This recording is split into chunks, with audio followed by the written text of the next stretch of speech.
যোৰহাটৰ ৰজা মৈদাম ৰোডত থকা যোৰহাট পৌৰসভাৰ 14 লোচা মাটি আজি যোৰহাট জিলা প্ৰশাসন আৰু যোৰহাট পৌৰসভাই উচ্ছেদ চলাইছে। মোৰ সহযোগে দেখুৱাব। দীৰ্ঘদিন ধৰি আজাদ চৌধুৰী নামৰ এজন লোকে এই 14 লোচা মাটি আচলতে যোৰহাট পৌৰসভাৰ পৰা লিজত লোৱা বুলি উল্লেখ কৰিছিল। আজাদ চৌধুৰীৰ এসবত কিছু কথা পাতিম। আজি হঠাতে উচ্ছেদ চলোৱা হ'ল, কি কৈছিল আপোনাক অৱগত কৰিছিলে? ইয়াক লৈ বীৰ লাচিত থানাৰ প্ৰতিবাদ কৰা আজিয়ে মিটিং দিছে আৰু আজিয়ে তেখেতে ভাঙি দিছে, কোনো নটিচ নাই। আপুনি যেতিয়া লৈছিল কি কৈছিল আপোনাক? আপুনি যেতিয়া লৈছিল পৌৰসভাৰ মাটিখিনি তেতিয়া কি কৈছিল আপোনাক? পইচা লৈছে, মোৰ খাজানা আছে, টেক্স আছে, চব আছে দেখোন। মোৰ চব আছে, দেখাই আছো মই। আৰু মই ইমানটো কৈছো যেতিয়া দৰকাৰ হ'ব মই নিজে দি দিম। তাৰপিছত মোক নটিচ এখন কমচে কম দিয়ক। আজি সভা আহ্বান কৰিছিল নেকি? আজি এতিয়ালৈকে সভা হৈয়ে আছে। সভাত সিদ্ধান্ত হ'ব বোলে গোটেই চবৰ মাটিৰে বোলে হেৰি দিব। তাৰপিছত সেই মূৰটো ভাঙি দিছে। আপোনাক কৈছিল কি? মোক একোৱে নাই কোৱা, ডাইৰেক্ট আহিছে, মই গমেই নাপাওঁ, মই তাতে বহি আছো। আপুনি কিমান চনত লৈছিল? মই 2001 চনত লৈছিলোঁ। 2001 চনত। আৰু 2018 চনত কি হৈছিল? 18 চনত মিউনিচিপালিটিৰ পৰা মোক লিজত দিছে। 19জন মেম্বাৰে চহী কৰি মোক লিজত দিছে। সেয়া ডকুমেণ্ট এটা ফেক বুলি কৈছে যোৰহাট জিলা প্ৰশাসনে বা যোৰহাট পৌৰসভাই। আপোনালোকক দেখাই আছো, তেওঁলোকে হয়তো মিউনিচিপালিটিত যদি কিবা কাগজ আঁতৰাই দিছে মই একো কৰিব নোৱাৰোঁ। কাৰণ যেতিয়া ওপৰৰ অৰ্ডাৰ হয়, CMৰ অৰ্ডাৰ হয়, মই তাত একো মাত মাতিব নোৱাৰোঁ। চব ফেক হৈ যাব, চব হেৰি হৈ যাব।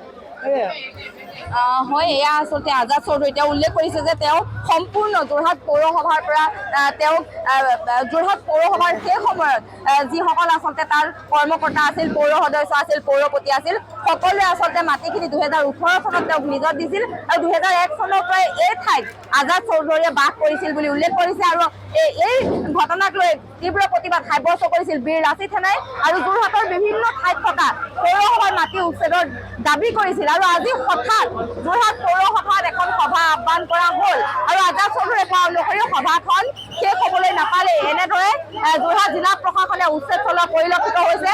কষ্টম হৈছে যোৰহাট আৰক্ষী। ইয়াত যাতে কোনো ধৰণৰ অপ্ৰীতিকৰ পৰিস্থিতিৰ সৃষ্টি নহয় তাৰ বাবে যোৰহাট আৰক্ষীয়ে যথেষ্ট সংখ্যক আৰক্ষী ইয়াত মোতায়েন কৰিছে। জিলা প্ৰশাসনৰ সকলো উপস্থিত আছে আৰু এনেদৰে এফালৰ পৰা আচলতে 14 লোচা মাটিত যিহেতু আজাদ চৌধুৰীয়ে গুদাম ডেম আদি ইয়াত আছিল আৰু এই সকলোবোৰ এতিয়া উচ্ছেদ চলোৱা হৈছে। জেচিবিৰে এফালৰ পৰা ভাঙি অনা পৰিলক্ষিত হৈছে। যদি সম্ভৱ হয় মই আৰু কিছু কথা পাতিবলৈ চেষ্টা কৰিম, কিয়নো যোৰহাট জিলা প্ৰশাসনে আৰু যোৰহাট পৌৰসভাই এনেদৰে সকলো ওলাই আহি উচ্ছেদ চলাইছে আৰু 14 লোচা মাটিত যি আজাদ চৌধুৰীৰ বাসগৃহ ডেম আদি আছিল সেয়া এফালৰ পৰা উচ্ছেদ চলোৱা হৈছে। আৰু আজাদ চৌধুৰীৰ এটা দাবী যে কেৱল মাত্ৰ তেওঁৰ এই 14 লোচা মাটি যোৰহাট পৌৰসভাই উচ্ছেদ কৰিলে নহ'ব, যিসমূহ যোৰহাট পৌৰসভাৰ অধীনৰ মাটি যিসকল লোকে আচলতে দখল কৰি আছে অবৈধভাৱে সকলোবোৰ উচ্ছেদ কৰিব লাগিব বুলি আজাদ চৌধুৰীয়ে এই মুহূৰ্তত দাবী উত্থাপন কৰিছে। আৰু এই গৃহৰ পৰা সকলো সামগ্ৰী এনেধৰণে তেওঁলোকৰ যিহেতু বাসগৃহ আছিল, ইয়াত তেওঁলোকে পৰিয়ালে বাস কৰিছিল আৰু সেয়েহে এফালৰ পৰা আচলতে বাসগৃহৰ সকলো সামগ্ৰী এনেদৰে পৰিয়ালৰ লোকে বাহিৰলৈ উলিয়াই আনিছে।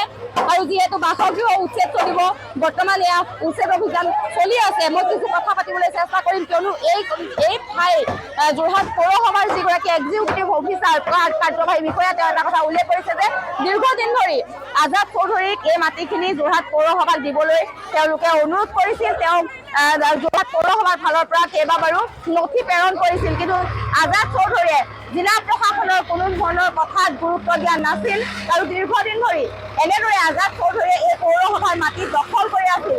তাৰ ফলশ্ৰুতিতে আজি এনেধৰণে যোৰহাট পৌৰসভা, যোৰহাট জিলা প্ৰশাসন সকলো ওলাই আহি এনেদৰে উচ্ছেদ কাৰ্যসূচী চলাইছে।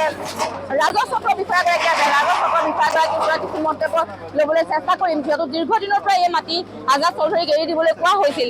তেওঁ দখল কৰি আছিল। তেওঁ কৈছে তেওঁৰ সম্পূৰ্ণ নথি পত্ৰ আছে যোৰহাট পৌৰসভাই তেওঁলোকক দিয়া। আপোনালোকে কি কয়? মানে চাওক, এইটো মোৰ কাৰ্যালয়ৰ বস্তু নহয়, মই তাতে কমেণ্ট কৰিবলৈ অসুবিধা হ'ব।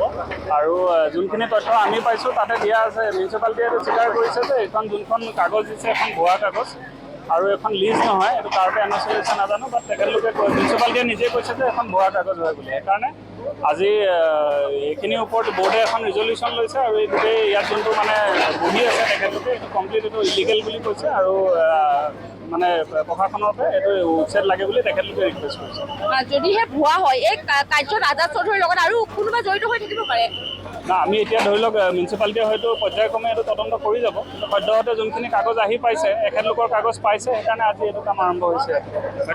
হয়, এয়া আচলতে যোৰহাট পৌৰসভাৰ বহু আচলতে বিষয়া কৰ্মচাৰী এই ঘটনাত জড়িত হৈ থাকিব পাৰে, কিয়নো যোৰহাট পৌৰসভাৰ বৰ্তমানৰ কাৰ্যবাহী বিষয়া পৰমানন্দ নাথে এটা কথা উল্লেখ কৰিছে যে আজাদ চৌধুৰীৰ ওচৰত যিসমূহ নথি পত্ৰ আছে সেই নথি পত্ৰসমূহ ভুৱা বুলি ক'ব বিচাৰিছে কাৰ্যবাহী বিষয়াগৰাকীয়ে। যদিহে ভুৱা কাগজ পত্ৰ আজাদ চৌধুৰীয়ে 2018 চনৰ পৰাই লৈ আছিল, তেতিয়াহ'লে ইমান দিনে যোৰহাট পৌৰসভাই সেইসমূহ মন কৰা নাছিল নেকি? যোৰহাট জিলা প্ৰশাসনে সেইবোৰ মন কৰা নাছিল নেকি? বহুকেইটা প্ৰসংগ এই মুহূৰ্তত উল্লেখ কৰিব পাৰি, বহুকেইটা প্ৰসংগ আহিব, যিহেতু 2001 চনৰ পৰাই আজাদ চৌধুৰীয়ে ইয়াক বসবাস কৰিছিল আৰু 2018 চনত আজাদ চৌধুৰীয়ে পৌৰসভাৰ পৰা 14 লোচা মাটি লাগে বুলি লিজত বিচাৰিছিল আৰু তাৰ পাছতেই যোৰহাট জিলা পৌৰসভাই আজাদ চৌধুৰীক এই মাটিখিনি দিছিল বুলি আজাদ চৌধুৰীয়ে এক প্ৰকাৰে উল্লেখ কৰিছে। আজাদ চৌধুৰীয়ে নথি পত্ৰ দেখুৱাইছে আৰু সেই নথি পত্ৰসমূহ বৰ্তমান ভুৱা বুলি উল্লেখ কৰিছে যোৰহাট পৌৰসভাৰ কাৰ্যবাহী বিষয়াগৰাকীয়ে। যদিহে ভুৱা আছিল, কোনে আচলতে আজাদ চৌধুৰীক এয়া যোগান ধৰিছিল সেয়াও ডাঙৰ প্ৰশ্ন। মই আৰু এটা কথা আৰু এটা প্ৰসংগ এলিটেড হৈ দৰ্শকসকলক দেখুৱাম। আজাদ চৌধুৰীৰ যি বাসগৃহ, আজাদ চৌধুৰীৰ যি ডেম, এখন আচলতে জান, এইটো টুকুলাই জানৰ ওপৰত এনেদৰে নিৰ্মাণ কৰা হৈছিল। দীৰ্ঘদিন ধৰি টুকুলাই জান এনেধৰণে আবদ্ধ কৰি ৰাখিছিল। সেই সময়ত যোৰহাট জিলা প্ৰশাসনে সেয়া দেখা নাছিল নেকি? যোৰহাট পৌৰসভাই কিয় ইমান দিনে চকু মুদা কুলিৰ ভাৱত আছিল? সেই বহু প্ৰসংগ এতিয়া আহিব। আজাদ চৌধুৰীৰ লগত আৰু কোন কোন জড়িত হৈ আছিল? আজাদ চৌধুৰীয়ে 2018 চনত তাৰ আশীৰ্বাদত আচলতে আজাদ চৌধুৰীয়ে এই নথি পত্ৰসমূহ যোৰহাট পৌৰসভাৰ পৰা সংগ্ৰহ কৰিছিল। এই ভুৱা নথি পত্ৰ আজাদ চৌধুৰীয়ে কেনেদৰে প্ৰস্তুত কৰিছিল সেয়া বহু প্ৰসংগ এতিয়া আহিব। বৰ্তমান যোৰহাট জিলা প্ৰশাসনে যিহেতু উচ্ছেদ চলাই আছে,